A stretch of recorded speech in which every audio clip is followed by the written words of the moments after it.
Hello everyone, I am सुगम। Welcome back. तो कैसे हो आप सब? आई होप आप सब अच्छे होगी। स्वागत है आप सभी का आपके अपने एसपी स्टडी यूट्यूब चैनल पर। तो गाइस, आज हम इस वीडियो में देखने वाले हैं, जैसा कि आपने कहा था कि तो गाइस यहाँ पर देखिए, अर्थशास्त्र का जो आपका पूरा पेपर है उसका यहाँ पर आपको फुल सॉल्यूशन मिलने वाला है। तो गाइस, पहले हम यहाँ पर देखेंगे जो आपके ऑब्जेक्टिव क्वेश्चन है, यानी जो आपके बहुविकल्पीय प्रश्न पूछे जाते हैं वो आपके कौन कौन से इंपॉर्टेंट है। इसके बाद जो आपके सब्जेक्टिव क्वेश्चन है उनको भी यहाँ पर हम देखेंगे। तो गाइस, आपको ये वीडियो पूरा देखना है, ठीक है। तो इस वीडियो को आप बिल्कुल भी स्किप ना करें। अब यहाँ पर देखिए जो आपके क्वेश्चंस हैं, पहले उनको देखते हैं। तो फर्स्ट है कि चाय की कीमत में वृद्धि से चीनी की मांग में होगी, क्या होगी? कमी होगी, स्थिरता, या फिर वृद्धि होगी, या फिर ये सभी। ये क्वेश्चन आपको भी पता है गाइस, कई बार ये प्रश्न पूछा गया है बोर्ड एग्जाम में। तो चाय की कीमत में वृद्धि से चीनी की मांग में क्या होगी? हमें पता है कमी होगी, ठीक है। तो यहाँ पर जो ए नंबर पर आपका ऑप्शन है यही हो जाएगा आपका राइट ऑप्शन। चाय की कीमत में वृद्धि से तो चीनी की मांग में क्या हो जाएगी? कमी हो जाएगी। इसी तरह से यहाँ पर नेक्स्ट आपका दिया गया है, आप देख सकते हो कि विलासिता की वस्तुओं की मांग की कीमत लोच होती है, तो कैसी होती है? इकाई से अधिक, या फिर इकाई से कम, या फिर शून्य, या फिर अनंत। तो विलासिता की वस्तुओं की मांग की कीमत लोच होती है, तो कैसी होती है? यहाँ पर जो आपका ए नंबर पर ऑप्शन है इकाई से अधिक, ठीक है। तो इकाई से अधिक होती है, ओके। ए नंबर पर जो ऑप्शन है यही हो जाएगा आपका राइट ऑप्शन। क्लियर। इसी तरह से जो आपका नेक्स्ट प्रश्न क्या है उसको देख लेते हैं। तो अगला प्रश्न यहाँ पर आपका दिया गया है कि भारत में पाई जाती है कैसी अर्थव्यवस्था? समाजवादी अर्थव्यवस्था, या फिर मिश्रित अर्थव्यवस्था, या फिर साम्यवादी अर्थव्यवस्था, या फिर पूंजीवादी अर्थव्यवस्था। तो भारत में पाई जाती है, हमें पता है जो हमारा ऑप्शन नंबर बी है यही हो जाएगा राइट ऑप्शन, मिश्रित अर्थव्यवस्था, ठीक है। तो भारत में मिश्रित अर्थव्यवस्था पाई जाती है। इसी तरह से यहाँ पर नेक्स्ट क्वेश्चन क्या दिया गया है उसको भी पढ़ लेते हैं। तो अगला प्रश्न यहाँ पर दिया गया है कि निम्नलिखित में कौन सी समष्टि अर्थशास्त्र की विषय वस्तु है? कौन सी है? मांग का नियम, या फिर राष्ट्रीय आय, या फिर प्रतिफल के नियम। एंड डी नंबर पर ऑप्शन है लगान सिद्धांत। तो क्वेश्चन यहाँ पर क्या दिया गया है? प्रश्न है कि निम्नलिखित में कौन सी समष्टि अर्थशास्त्र की विषय वस्तु है? तो यहाँ पर जो बी नंबर पर ऑप्शन है यही हो जाएगा राइट ऑप्शन, राष्ट्रीय आय। क्लियर। राष्ट्रीय आय समष्टि अर्थशास्त्र की विषय वस्तु है, यानी समष्टि अर्थशास्त्र यानी बड़ा अर्थशास्त्र, और इसके अंतर्गत हम पूरी राष्ट्र की आय का अध्ययन करते हैं। क्लियर। इसी तरह से यहाँ पर नेक्स्ट प्रश्न क्या है उसको भी देख लीजिए। जो भी आपके महत्वपूर्ण ऑब्जेक्टिव क्वेश्चन है उन सारे प्रश्नों को यहाँ पर हम देखेंगे। अगर आपने ये पूरा वीडियो देखा तो ऑब्जेक्टिव क्वेश्चन आपका एक भी नहीं छूटेगा। उसके बाद जो आपके सब्जेक्टिव क्वेश्चन है उन पर भी हम डिस्कस करेंगे। तो नेक्स्ट क्वेश्चन है कि व्यावसायिक बैंकों का मुख्य कार्य है, क्या है? पूंजीपति, केंद्रीय बैंक, बहुराष्ट्रीय नियम, या फिर साख सृजन। तो व्यावसायिक बैंकों का जो मुख्य कार्य है वो क्या है? यहाँ पर जो आपका ऑप्शन नंबर डी है यही हो जाएगा राइट ऑप्शन, साख सृजन। व्यावसायिक बैंकों का मुख्य कार्य क्या है? साख सृजन। क्लियर। यहाँ तक समझ आ गया। इसी तरह से नेक्स्ट क्वेश्चन क्या है उसको भी पढ़ लीजिए। अगला प्रश्न यहाँ पर आपका दिया गया है कि निम्नलिखित में से किसका व्यष्टि अर्थशास्त्र के अंतर्गत अध्ययन किया जाता है? तो किसका किया जाता है व्यष्टि अर्थशास्त्र के अंतर्गत? कपड़ा उद्योग, बेरोजगारी, प्राथमिक क्षेत्र, या फिर ये सभी। तो क्वेश्चन क्या था? व्यष्टि अर्थशास्त्र। समष्टि अर्थशास्त्र यानी विशाल अर्थशास्त्र, बड़ा अर्थशास्त्र। व्यष्टि अर्थशास्त्र का मतलब होता है सूक्ष्म अर्थशास्त्र यानी छोटा अर्थशास्त्र। तो निम्नलिखित में से किसका व्यष्टि अर्थशास्त्र के अंतर्गत अध्ययन किया जाएगा? तो यहाँ पर जो ए नंबर पर ऑप्शन है कपड़ा उद्योग यही हो जाएगा आपका राइट ऑप्शन। क्लियर। इसी तरह से यहाँ पर नेक्स्ट प्रश्न क्या है उसको देख लेते हैं। अगला प्रश्न यहाँ पर दिया गया है, देखिए यहाँ पर जो आपका नेक्स्ट क्वेश्चन है तो प्रश्न क्या है उसको पढ़ लेते हैं। तो नेक्स्ट प्रश्न है कि प्रभावी मांग का संबंध है, किससे है प्रभावी मांग का संबंध? AC पीगू से, या फिर JM कीन्स से, या फिर JB से, या फिर अल्फ्रेड मार्शल से। तो हमें पता है कि प्रभावी मांग का जो संबंध है, जो C नंबर पर ऑप्शन है JB से, यही हो जाएगा आपका राइट ऑप्शन। अब यहाँ पर एक बार देख लीजिए, जो भी आपके इम्पोर्टेंट क्वेश्चन हैं वही यहाँ पर आपको दिए गए हैं, ठीक है। इसी तरह से कुछ और भी प्रश्न हैं, उनको भी देख लेते हैं। तो देखिए, नेक्स्ट प्रश्न दिया गया है कि मजदूरी होती है, कैसी होती है? स्पष्ट लागत, या फिर अस्पष्ट लागत, या फिर अवसर लागत, एंड नेक्स्ट है इनमें से कोई नहीं। तो मजदूरी होती है, कैसी होती है? हम आंसर भी इसका देख चुके हैं। तो मजदूरी होती है एक स्पष्ट लागत, यानी A नंबर पर जो ऑप्शन है यही हो जाएगा आपका राइट ऑप्शन। इसी तरह से अगला प्रश्न क्या दिया गया है उसको भी समझ लेते हैं। तो इसी के साथ नेक्स्ट क्वेश्चन यहाँ पर आपका दिया गया है कि उत्पादन फलन क्या है, ठीक है। पहले यहाँ पर ऑप्शन देखते हैं, उत्पादन फलन क्या है? उत्पादन प्रक्रिया है, या फिर आगतों तथा निर्गत के बीच एक तकनीकी संबंध है, या फिर किसी फर्म का उत्पादन ढांचा है, या फिर उत्पादन की योजना। तो उत्पादन फलन क्या है? यहाँ पर जो B नंबर पर आपका ऑप्शन है, आगतों तथा निर्गत के बीच एक तकनीकी संबंध, यही हो जाएगा आपका राइट ऑप्शन। उत्पादन फलन क्या है? आगतों तथा निर्गत के बीच एक तकनीकी संबंध है उत्पादन फलन। क्लियर? इसी तरह से जो नेक्स्ट प्रश्न यहाँ पर क्या दिया गया है उसको भी देख लीजिए। तो आपका जो अगला प्रश्न है यहाँ पर दिया गया है, नेक्स्ट क्वेश्चन है कि पूर्ण प्रतियोगी बाजार में वस्तु की कीमत कौन निर्धारित करता है? तो कौन निर्धारित करता है? पहले यहाँ पर कुछ ऑप्शंस देख लेते हैं। फर्स्ट नंबर पर ऑप्शन है उपभोक्ता, B नंबर पर है उत्पादक, C नंबर पर है सरकार, एंड D नंबर पर है उद्योग की मांग और आपूर्ति की शक्तियाँ। तो पूर्ण प्रतियोगी बाजार में वस्तु की कीमत कौन निर्धारित करता है? तो यहाँ पर जो D नंबर पर ऑप्शन है उद्योग की मांग और आपूर्ति की शक्तियाँ, यही हो जाएगा आपका राइट ऑप्शन, ठीक है। यहाँ पर देखिए, जो आपका ये वाला ऑप्शन है D नंबर पर, यही हो जाएगा आपका राइट ऑप्शन। इसी तरह से कुछ और भी प्रश्न हैं, उनको भी देख लेते हैं। यानी जो भी आपके ऑब्जेक्टिव क्वेश्चन हैं उन सारे प्रश्नों पर यहाँ पर हम डिस्कस करने वाले हैं। तो नेक्स्ट है कि मांग की लोच को प्रस्तुत करने का श्रेय जाता है, किसे जाता है? A नंबर पर ऑप्शन क्या दिया गया, पहले उसको पढ़िए। A नंबर पर है कीन्स को, एंड इसी तरह से B नंबर पर है पीगू को, C नंबर पर है मार्शल को, D नंबर पर है JS मिल को। तो मांग की लोच, ठीक है, हम ये पढ़ चुके हैं कई बार। तो मांग की लोच को प्रस्तुत करने का श्रेय जाता है, हमें पता है, मार्शल को, ठीक है। और इस प्रश्न का आंसर हम कई बार देख चुके हैं, इम्पोर्टेंट भी है। मांग की लोच क्या है, मांग की लोच से क्या आशय है, मांग की लोच से आप क्या समझते हैं। तो प्रश्न इम्पोर्टेंट है, आप तैयार कर लीजिए। इसी तरह से यहाँ पर नेक्स्ट क्वेश्चन क्या दिया गया है उसको भी पढ़ लेते हैं। तो अगला प्रश्न आप देख सकते हो, जो आपका नेक्स्ट क्वेश्चन है यहाँ पर दिया गया है कि अल्पकाल में उत्पादन के कितने साधन स्थिर होते हैं। तो अल्पकाल में उत्पादन के कितने साधन स्थिर होते हैं? A नंबर पर है कोई भी नहीं, B नंबर पर है सभी, इसी तरह से C नंबर पर है कम से कम एक, और D नंबर पर है अनिश्चित। तो अल्पकाल में उत्पादन के कितने साधन स्थिर होते हैं? यहाँ पर जो आपका C नंबर पर ऑप्शन है कम से कम एक, यही आपका हो जाएगा राइट ऑप्शन, ठीक है। यहाँ पर जो दिया गया है कम से कम एक, ये हो जाएगा राइट ऑप्शन। इसी तरह से यहाँ पर नेक्स्ट प्रश्न क्या दिया गया है उसको भी पढ़ लीजिए। अगला क्वेश्चन यहाँ पर है कि प्रभावी मांग की संकल्पना किसने दी थी।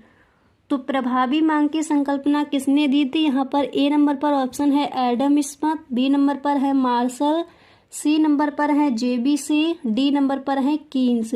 तो प्रभावी मांग की संकल्पना किसने दी थी? कीन्स ने दी थी, ठीक है। और अगर आपका क्वेश्चन इस तरह से पूछा जाए कि प्रभावी मांग का संबंध है और आपको ऑप्शन मिले AC पीगू से, JM कीन्स से, JB से, अल्फ्रेड मार्शल से, तो वहाँ पर आपका ऑप्शन कौन सा सही हो जाएगा? JB से प्रभावी मांग का संबंध है।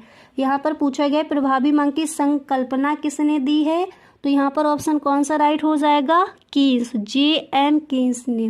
ठीक है, यानी डी नंबर पर जो ऑप्शन है वो हो जाएगा राइट ऑप्शन। अगर आपसे ये पूछा जाए कि मांग की लोच को प्रस्तुत करने का श्रेय किसे जाता है, तो वो जाएगा मार्शल को। ठीक है, अब इसी तरह से यहाँ पर नेक्स्ट क्वेश्चन क्या दिया गया है उसको भी देख लेते हैं। अगला प्रश्न यहाँ पर आपका दिया गया है, आप देख सकते हो। नेक्स्ट क्वेश्चन आप तैयार करोगे कि निम्नलिखित में से कौन सा एक समष्टि अर्थशास्त्र का विषय नहीं है। ठीक है, तो लोक वित्त, मुद्रा एवं बैंकिंग, विदेशी विनिमय या फिर मांग का नियम। तो क्या पूछा गया कि समष्टि अर्थशास्त्र का विषय नहीं है, क्वेश्चन आपको सही से पढ़ना है। तो यहाँ पर राइट ऑप्शन हो जाएगा मांग का नियम। मांग का नियम समष्टि अर्थशास्त्र का कोई यहाँ पर विषय वस्तु ये नहीं है। तो यहाँ पर जो आपका डी नंबर पर ऑप्शन है यही हो जाएगा आपका राइट ऑप्शन। एक बार अब इन सारे प्रश्नों को आप देख सकते हो जो आपके इम्पोर्टेंट क्वेश्चन है यहाँ पर। ठीक है, ये है आपके महत्वपूर्ण प्रश्न। अब इसी तरह से कुछ और भी क्वेश्चन हैं, उनको भी देखते हैं। अब यहाँ पर देखिए इसी तरह से आपका नेक्स्ट प्रश्न क्या दिया गया उसको पढ़ लीजिए। तो अगला प्रश्न आप देख सकते हो, दिया गया है भारत में राष्ट्रीय आय का आकलन किसके द्वारा किया जाता है। Very very most important question है। तो भारत में राष्ट्रीय आय का आकलन किसके द्वारा किया जाता है, यहाँ पर जो ए नंबर पर ऑप्शन है वो हो जाएगा वित्त मंत्रालय, बी नंबर पर है भारतीय Reserve Bank and C number पर है राष्ट्रीय प्रतिदर्श सर्वेक्षण संगठन। इसके बाद डी नंबर पर है केंद्रीय सांख्यिकी संगठन। तो क्वेश्चन हमारा यहाँ पर क्या था, एक बार इसको दोबारा से पढ़ लीजिए। प्रश्न था कि भारत में राष्ट्रीय आय का आकलन किसके द्वारा किया जाता है। तो हम सबको पता है कि केंद्रीय सांख्यिकी संगठन द्वारा भारत में राष्ट्रीय आय का आकलन किया जाता है, यानी जो ऑप्शन नंबर डी है यही हमारा हो जाएगा राइट ऑप्शन। इसी तरह से कुछ और भी प्रश्न हैं, उनको भी पढ़ लीजिए। अगला प्रश्न यहाँ पर आपका दिया गया है, देखिए नेक्स्ट क्वेश्चन यहाँ पर है कि जीएनपी तथा जीडीपी में अंतर का कारण क्या है। तो पहले ऑप्शन देख लीजिए। ए नंबर पर ऑप्शन आप देख सकती हो मूल्य ह्रास लागत, बी नंबर पर है हस्तांतरण लागत, सी नंबर पर है शुद्ध विदेशी साधन आय, डी नंबर पर है शुद्ध अप्रत्यक्ष कर। तो क्वेश्चन क्या है कि जीएनपी तथा जीडीपी में अंतर का कारण क्या है। तो यहाँ पर जो आपका ए नंबर पर ऑप्शन है मूल्य ह्रास लागत, यही आपका हो जाएगा यहाँ पर राइट ऑप्शन। इसी तरह से नेक्स्ट क्वेश्चन आप कौन सा तैयार करोगे उसको भी पढ़ लीजिए। अगला प्रश्न यहाँ पर आपको तैयार करना है। देखिए यहाँ पर नेक्स्ट जो आपका क्वेश्चन है तो दिया गया है, आप तैयार करोगे। केंद्रीय बैंक की नीति कहलाती है, क्या कहलाती है, राजकोषीय नीति, मौद्रिक नीति, विनिमय विदेशी विनिमय नीति या फिर अंतर्राष्ट्रीय व्यापार नीति। ठीक है, तो केंद्रीय बैंक की जो नीति है वो क्या कहलाती है, यहाँ पर जो आपका ऑप्शन नंबर बी है वो हो जाएगा आपका राइट ऑप्शन, मौद्रिक नीति। केंद्रीय बैंक की नीति क्या कहलाएगी, मौद्रिक नीति कहलाती है। ठीक है, इसी तरह से नेक्स्ट क्वेश्चन क्या है उसको भी देख लेते हैं। ये क्वेश्चन भी कई बार पूछा गया तो रट लीजिए, केंद्रीय बैंक की नीति मौद्रिक नीति कहलाती है। क्लियर। इसी तरह से यहाँ पर नेक्स्ट जो प्रश्न है तो आपका क्या दिया गया है उसको देख लीजिए। अगला प्रश्न यहाँ पर है, देखिए नेक्स्ट क्वेश्चन यहाँ पर आपका दिया गया है कि मुद्रास्फीति को नियंत्रित करने हेतु बैंक दर कैसी की जाएगी, बढ़ाई जाती है, एंड यहाँ पर नेक्स्ट ऑप्शन है घटाई जाती है या फिर स्थिर रखी जाती है या फिर शून्य की जाती है। तो मुद्रास्फीति को नियंत्रित करने हेतु बैंक दर बढ़ाई जाती है। और ये आप अगर आपने नहीं भी पढ़ा है तब भी इस पर ही आप टिक करके आओगे, क्योंकि मुद्रास्फीति को नियंत्रित करने हेतु बैंक दर कैसी की जाएगी, बढ़ाई जाती है। ठीक है, अब इसी तरह से यहाँ पर नेक्स्ट प्रश्न आप कौन सा तैयार करोगे उसको भी पढ़ लेते हैं। इसी तरह से आपका जो अगला प्रश्न है यहाँ पर दिया गया है कि जीएसटी एक कर है, कैसा कर है, आय पर या फिर वस्तुओं एवं सेवाओं पर, यानी ये जीएसटी किस पर लगाई जाती है? जीएसटी एक कर है, बचत पर या फिर इनमें से सभी पर? तो हम सबको पता है कि जीएसटी एक कर है वस्तुओं एवं सेवाओं पर। जीएसटी किस पर लगती है? वस्तुओं एवं सेवाओं पर लगाई जाती है। इसी तरह से यहाँ पर नेक्स्ट क्वेश्चन क्या है उसको भी पढ़ लीजिए। अगला प्रश्न है कि निम्नलिखित में कौन व्यापार संतुलन का घटक है? विदेशी ऋण, वस्तुओं का आयात, प्रत्यक्ष निवेश, अंतरण भुगतान। तो निम्नलिखित में कौन व्यापार संतुलन का घटक है? यहाँ पर जो बी नंबर पर ऑप्शन है वस्तुओं का आयात, यही हो जाएगा आपका राइट ऑप्शन। क्लियर। इसी तरह से नेक्स्ट प्रश्न आपका क्या है उसको देख लीजिए। जो आपका अगला प्रश्न है आप देख सकते हो, जो आपका यहाँ पर नेक्स्ट क्वेश्चन है, तो क्वेश्चन आपका इस तरह से यहाँ पर दिया गया है कि अदृश्य निर्यात का अर्थ है। Very very most important question है और ये जो आपका प्रश्न है कई बार पूछा भी गया है बोर्ड एग्जाम में। तो क्वेश्चन क्या था? अदृश्य निर्यात का अर्थ क्या है? यहाँ पर पहले ऑप्शन देखते हैं। ए नंबर पर ऑप्शन है निषिद्ध वस्तुओं का निर्यात, बी नंबर पर है वस्तुओं का निर्यात एंड सी नंबर पर है सेवाओं का निर्यात, डी नंबर पर है पूंजी का निर्यात।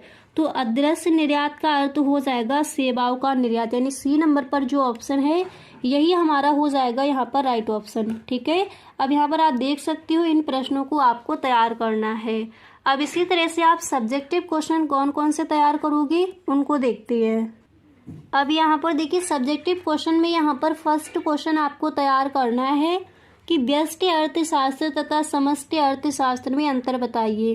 यानी micro economics and macro economics क्या है, इनमें आपको इनमें जो अंतर है वो आपको बताना है। ठीक है, माइक्रो इकोनॉमिक्स यानी व्यष्टि अर्थशास्त्र और मैक्रो इकोनॉमिक्स यानी समष्टि अर्थशास्त्र। ठीक है, तो इनमें अंतर क्या है उसको देखते हैं। आप यहाँ पर इस तरह से लिखोगे, पहले आप लिखोगे कि व्यष्टि अर्थशास्त्र में व्यक्तिगत स्तर पर आर्थिक समस्याओं का अध्ययन किया जाता है, जैसे एक उपभोक्ता, एक उत्पादक, एक फर्म।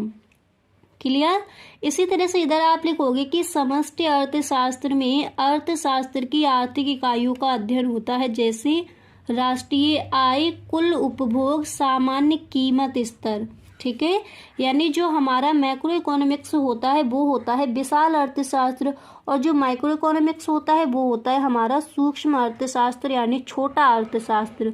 ठीक है, तो उसी के हिसाब से यहाँ पर आपको पॉइंट बाय पॉइंट इसमें अंतर आपको बता देनी है।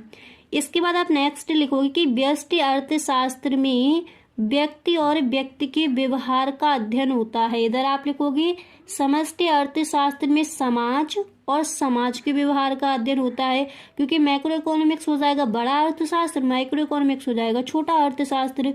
इसके बाद इसी तरह से आप नेक्स्ट पॉइंट यहाँ पर लिखोगे कि व्यष्टि अर्थशास्त्र इस मान्यता पर आधारित है कि समष्टि प्रांचल स्थिर रहते हैं, और इधर आपको लिखना है कि समष्टि अर्थशास्त्र व्यष्टि प्रांचलों को स्थिर मान लेता है। तो इस तरह से इनमें आप अंतर लिखकर आओगे। क्लियर। इसी तरह से यहाँ पर नेक्स्ट क्वेश्चन आप कौन सा तैयार करोगे उसको भी देख लीजिए। अगला प्रश्न यहाँ पर आपको ये तैयार कर लेना है कि आर्थिक क्रिया क्या है।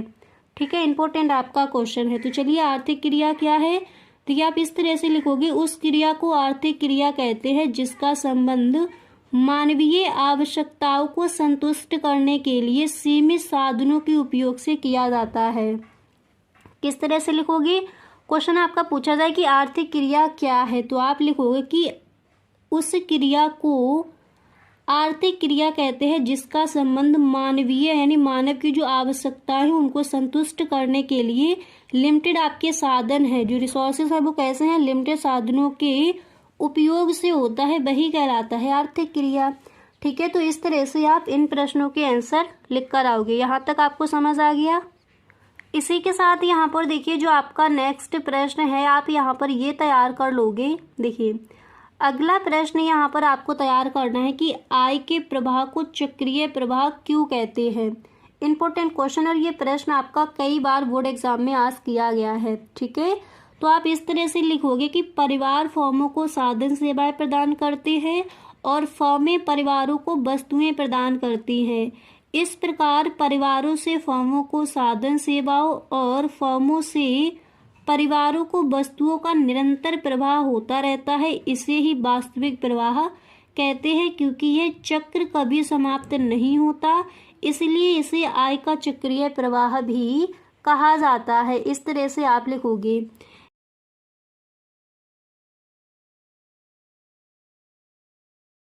समष्टि अर्थशास्त्र के प्रवर्तक कौन थे?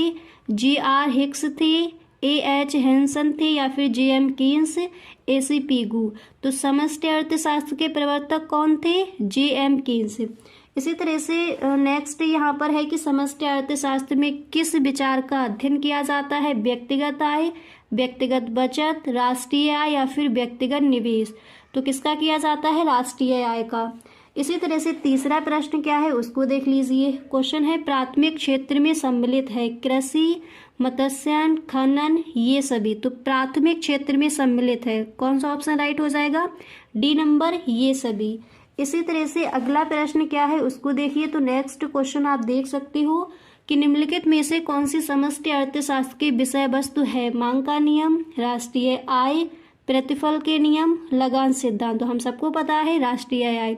समष्टि अर्थशास्त्र का मतलब होता है बड़ा अर्थशास्त्र, तो उसके अंदर हम पूरे राष्ट्र की आय का अध्ययन करते हैं।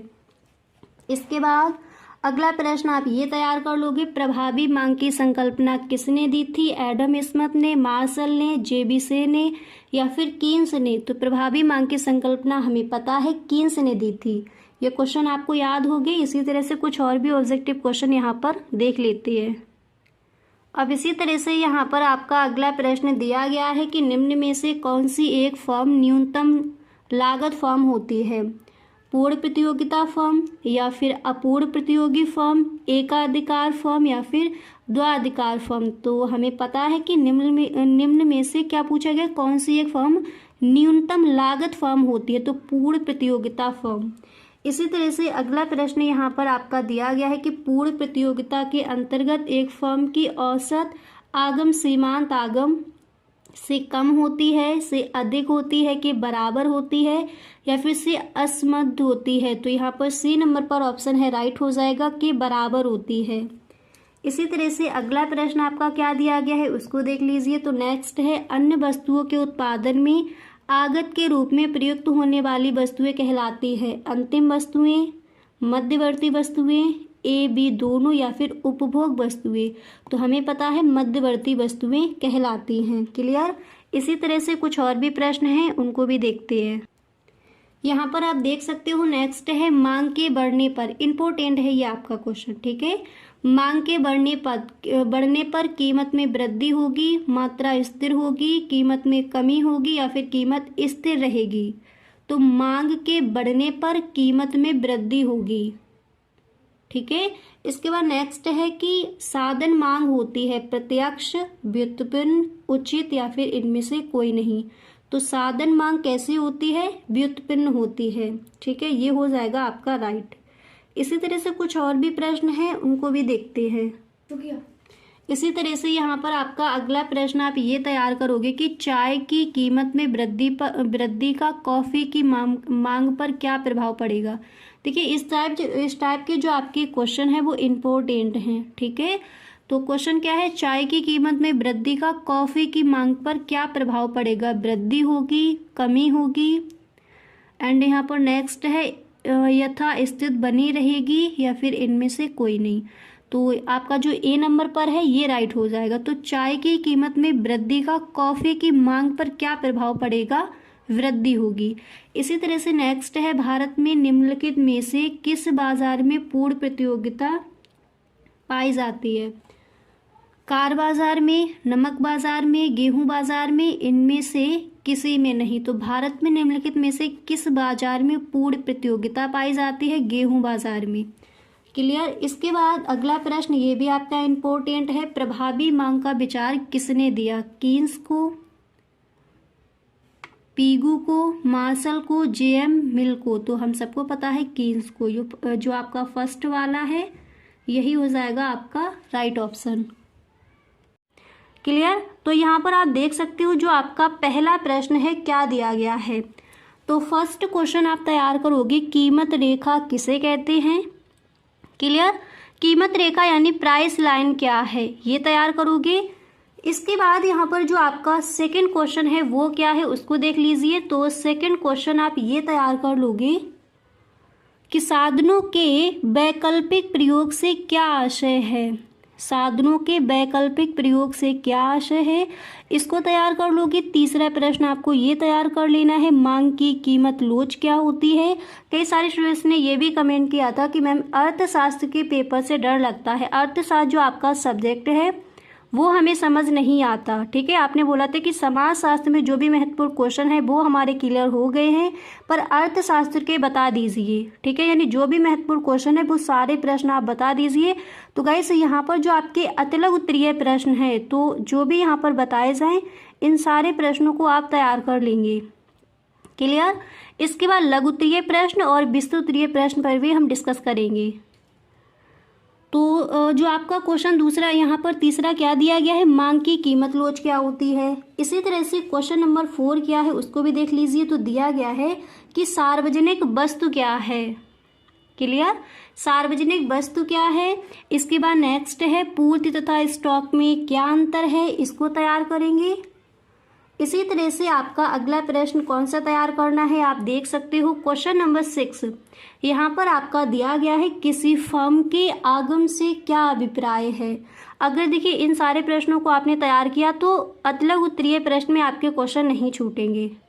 ठीक है, अब जो आपका नेक्स्ट वीडियो आएगा, अब गाइस इसी तरह से जो आपका नेक्स्ट वीडियो आएगा उसमें हम देखेंगे जो आपके लघु उत्तरीय प्रश्न है वो आपको कौन कौन से तैयार करने हैं।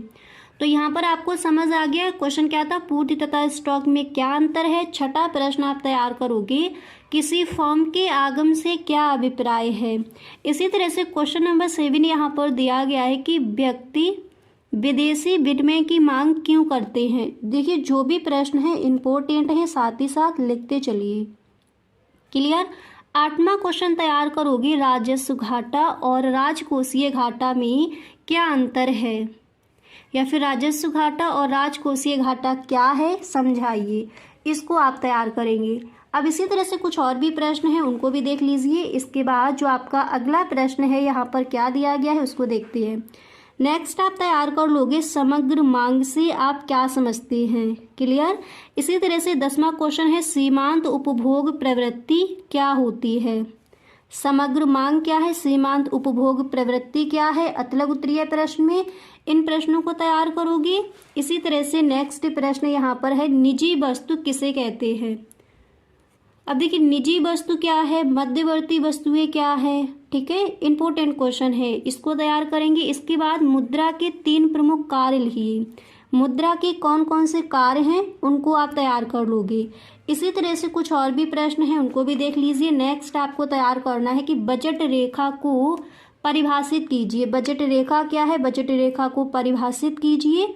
इसके बाद यहाँ पर क्वेश्चन नंबर नेक्स्ट आपका क्या है उसको देखते हैं। तो अगला प्रश्न यहाँ पर दिया गया है, बाजार का अर्थ लिखिए। ठीक है, बाजार का अर्थ लिखिए।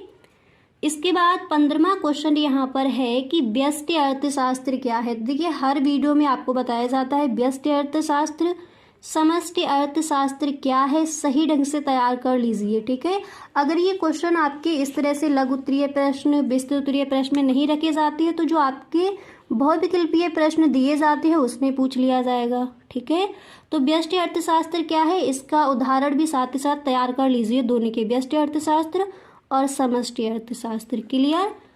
इसी तरह से नेक्स्ट प्रश्न आप तैयार करोगे, अल्पकाल एवं दीर्घकाल में भेद कीजिए। अल्पकाल एवं दीर्घकाल क्या है इसमें आपको अंतर बताना है, इंपॉर्टेंट है। पूर्ण प्रतियोगिता की विशेषताएं। अब यहाँ पर देखिए क्वेश्चन क्या, देखिए क्वेश्चन आपका यहाँ पर क्या दिया गया है।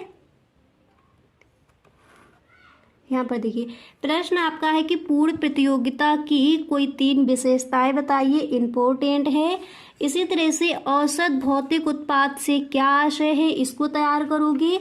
इसके बाद यहाँ पर नेक्स्ट क्वेश्चन आपका दिया गया है, समष्टि अर्थशास्त्र को परिभाषित कीजिए। एंड नेक्स्ट क्वेश्चन आपको तैयार करना है, भुगतान शेष संतुलन से क्या तात्पर्य होता है। ठीक है, इन क्वेश्चंस को आप तैयार करोगे अतिलघु उत्तरीय प्रश्न में।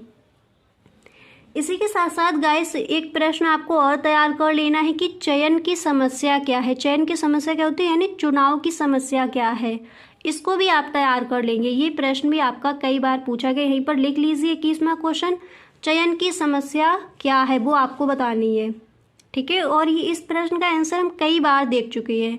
इस तरह से आप लिख कर आओगे कि मनुष्य की आवश्यकताएं अनंत हैं, किंतु उनकी पूर्ति के लिए उसके पास जो साधन है, जो रिसोर्सेज हैं वो सीमित हैं, लिमिटेड हैं, जिनके वैकल्पिक प्रयोग संभव हैं। इन साधनों से किस आवश्यकता को पहले संतुष्ट किया जाए और किसे बाद में, यही चयन की समस्या होती है। चयन की समस्या यानी चुनाव की समस्या। जब हम मार्केट जाते हैं, चीज़ों को खरीदते हैं और जो हमारे पास साधन हैं वो कम है और जो हमारी समस्याएं हैं वो अनंत हैं, ठीक है। तो कई सारी हमें आवश्यकताएं हैं और जो साधन है वो सीमित हैं। तो सीमित साधनों में यानी किस चीज़ को हम पहले लेंगे, जब वहाँ पर हम चुनाव करते हैं कि कौन सी जो वस्तु है वो ज़्यादा इम्पोर्टेंट है उसको हम पहले खरीद लें, ठीक है। तो वहाँ पर जो हम चुनाव करते हैं वही कहलाती है चयन की समस्या, ठीक है। इम्पोर्टेंट क्वेश्चन है, ये भी प्रश्न आप तैयार कर लेंगे। यहाँ तक क्लियर हो गया। तो गाइस देखिए यहाँ पर देख लिए हैं अतलग उत्तरीय प्रश्न, इसी तरह से नेक्स्ट वीडियो में देखेंगे लघु उत्तरीय प्रश्न। तो गाइस अगर अभी तक आपने इस चैनल को सब्सक्राइब नहीं किया है तो प्लीज़ कर लीजिए एंड बेल आइकन को भी प्रेस कर देना, ताकि वीडियो की जो भी नोटिफिकेशन हो वो सबसे पहले आपके पास पहुँचे और एक भी वीडियो आपसे छूटे ना, ठीक है। जो आपका सपना है इस बार 90+ स्कोर करना, वो हर सब्जेक्ट में आप कर पाओ। Clear? Thank you so much.